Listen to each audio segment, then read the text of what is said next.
পাকিস্তান ভাগ হয়ে গেল, ভারত থেকে ভাগ করে দিল। ভাগ করে দিল ঠিকই, কিন্তু নিজের দেশকে উন্নতি করতে পারলো না।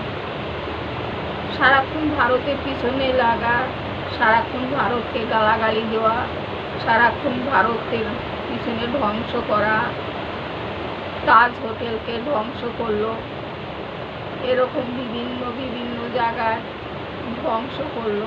অত ওদের মধ্যে যদি হিংসা হয় নিজেদের মধ্যে, ওরা এরকমই ধ্বংস হবে, এরকমই ধ্বংস হবে ওরা। ওদের তো মনে হিংসা। আর আমাদের সেনারা গেল,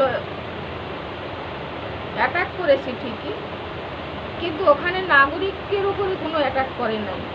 ওরা যেমন চেয়েছিল জঙ্গি যখন আমাদের ক্ষতি করেছে আমরা জঙ্গিকেই মারব, ওরা টার্গেট করে জঙ্গিকেই মেরেছে, কিন্তু ওরা সাধারণ লোকের উপরে কোনো আঘাত আনে নাই, আর আনবেও না।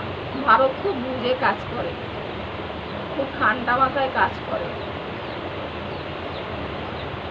আমাদের সরকার। পাকিস্তান হলে এত ঠান্ডা মাথায় কাজ করে না, যেখানে পায় সেখানেই মারে। ওরা কাটাকাটি মারামারি ওরা খুব ভালোবাসে, ওরা এসব খুব পছন্দ করে, কাটাকাটি মারামারি। আমাদের হিন্দু ধর্মে এটা নাই, একে মারো তাকে মারো।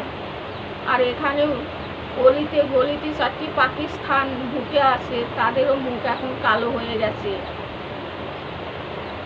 বাস পাকিস্তানের সব, তাদেরও মুখ কালো হয়ে গেছে।